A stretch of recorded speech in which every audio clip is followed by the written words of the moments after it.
Welcome everybody. Today is Rosh Chodesh Shvat 2012. My name is David Shweki. Welcome to the Kalbach Shul. We're going to share some Likutei Moharan from Rabbi Nachman of Breslov. I want to thank first of all Rabbi Naftali Citron for inviting me, and also Julie Borla and the whole Kalbach crew. And I'd like to thank Peter for helping us out here. And I think we should start the class. This Likutei Moharan is from Rabbi Nachman's second part of Likutei Moharan, which was printed after he passed away. This Likutei Moharan lesson was said in September 22nd, 1808. Rabbi Nachman was very sick from tuberculosis, and they thought that he would not give this class. But he pushed himself to give the class, and this is the class. It's a very long lesson. Likutei Moharans sometimes are very varied, and they go off. Rabbi Nachman said on his sefer he will write a book that no one has ever done before. As I said before, most of the Sefarim from the Hasidic masters are based on the Chumash, on the Seder of the Chumash, what happens, and then they elaborate on it. Rabbi Nachman said he'll do something completely different. Nachman takes different things and just elaborates. He opens up a very high channel. And God forbid I'm not teaching Rabbi Nachman, I'm sharing it. We all share it and experience it together. That's the way I can do this. So this is from Likutei Moharan number 2, lesson 1 of the second book, and it's part 3. First of all, I'll begin. It's on page 16 in the English ones. You should get the English ones, they're amazing stuff. So I'm going to just start off with a little bit, then I'm just going to explain what it means, so we can move forward. So the first part is really connected to the last lesson, but it segues into this lesson, so I had to put it in, so I'll give you a quick overview of what it says. So Rabbi Nachman says, now in order to bind oneself with the origins and the roots of the Jewish souls, one has to know the source and the origin of these souls, and the source of their life force, from which each soul receives its vitality. The reason why Rabbi Nachman is saying that you got to connect to other people is because he says that the angels are very jealous of human beings. That the human being can go higher than an angel, and the angels get very jealous.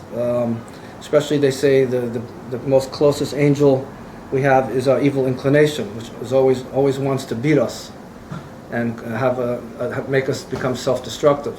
So Rabbi Nachman says when you connect with other people, then you can have the battle outside of you instead of inside of you. Obviously the battle will always be inside, but half the battle can now go outside because you have friends and you're connecting to people, and you're meeting people that have the same things that you're going through, and you meet people that are having different things that you're going through, so you can get out of the self a little bit, so it's not just you and yourself fighting, but you have other people that you're connecting to. Okay, give me a second. 23. It's a very interesting commentary here that says that the first human being was still of inanimate form, and his soul, the soul of Adam, had all the souls in him. He says there that there are certain souls, certain people are rooted in the head, certain people are rooted in the hair, certain people's souls are rooted in the forehead, in the eyes, in the nose, and in the mouth. It seems like the person's in the forehead, maybe he's a type of thinker. In the eyes, it could be an artist. In the nose, maybe he makes perfume. In the mouth, it could be a singer. It's interesting how, in the hands, an artist. My father was an artist or a writer. Interesting how it's beautiful sources here. So Rabbi Nachman explains here that instead of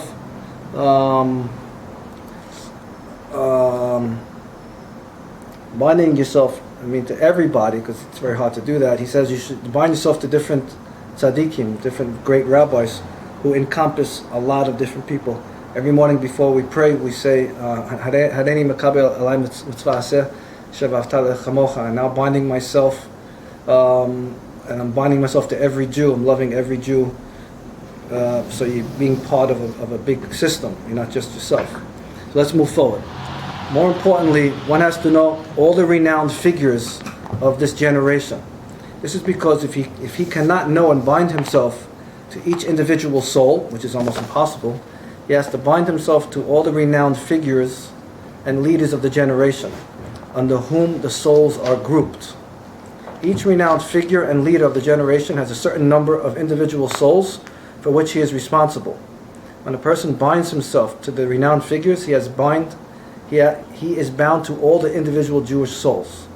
So there's a famous saying by the different tzaddikim that each tzaddik picked certain souls that he wanted. So in Lubavitch, he picked all these people and they became Lubavitchers. And then they have Satmars and you have the Breslovers. So each soul was, wherever you end up, is because that Rebbe wanted you to be with him or you're connected to that Rebbe soul root. So what if a person's connected to a lot of Rebbes? So he has a lot of roots.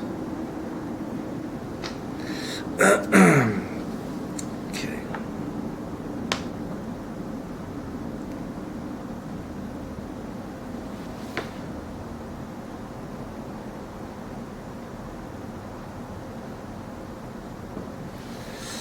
Okay, now here's where Rabbi Nachman starts to throw his curveballs. Here's where it gets very interesting. However, one has to be able to know and distinguish between renowned figures, because there are many renowned figures who are imposters, who are fakers, frauds, and imposters. Their respect and renown derives solely from arrogance. As our sages of blessed memory taught, impudence is kingship without a crown.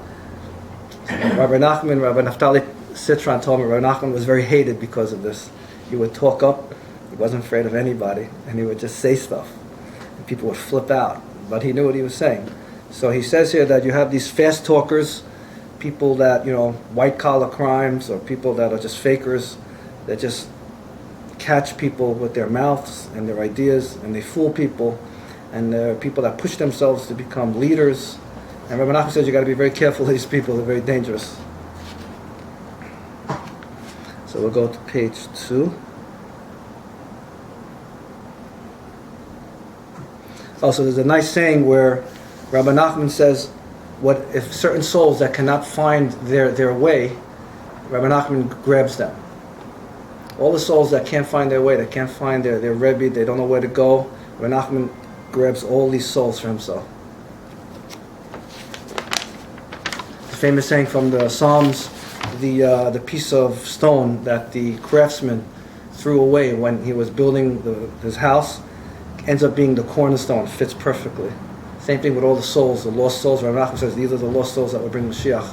Without them you can't bring Mashiach. So he gathers all the people that are lost. It still says record, right? Yes.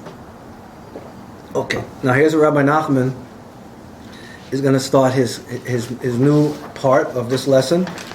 It's pretty interesting stuff.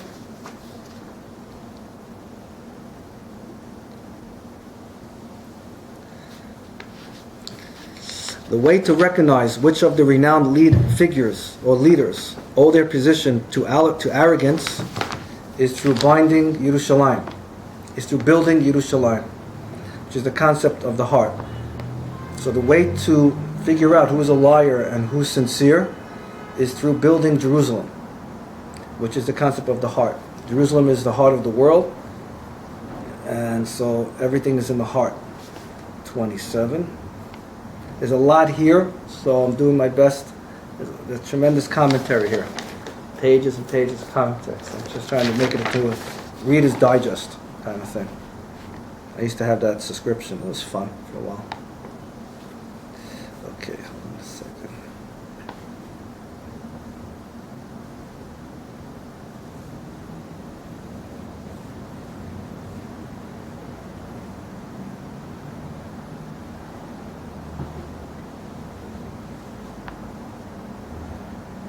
Wow. The beautiful commentary says here that there are rabbis and leaders that are teaching high Torah, and there are rabbis and leaders that are teaching fallen Torah. Nachman says that the biggest enemies to the Jewish people are leaders and teachers themselves who teach empty Torah that the people cannot get anything from and they leave Judaism. So they're the biggest enemies of the Jewish people.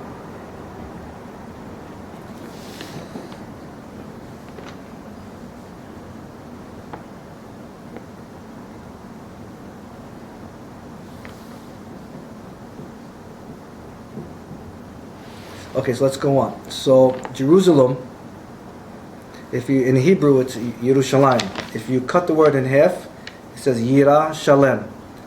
Yira is fear, Shalem is completion or fullness. So it means complete fear or mature fear, which is the perfection of fear.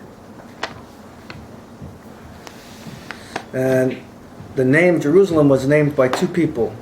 One was Abraham and one was Melchizedek. Abraham said, God will see. Right after he tried to sacrifice Yitzhak, he didn't do it, and he says, God will see.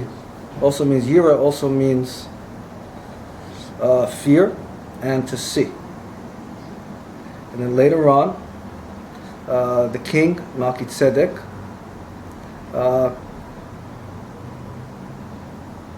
called the place Shalem, which was wholeness, fullness.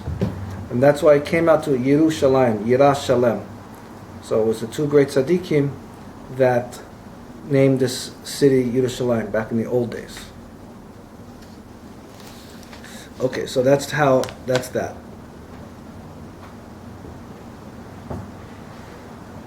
Okay, so it's, as the sages of blessed memory taught, of those things that are given over to the heart, it is said, and you shall fear your God.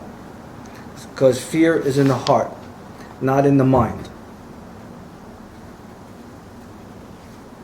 Yeah, Rabbi Nachman now is going to elaborate on what that means. What is it on, like 15? 16. Yeah, okay, so just press it.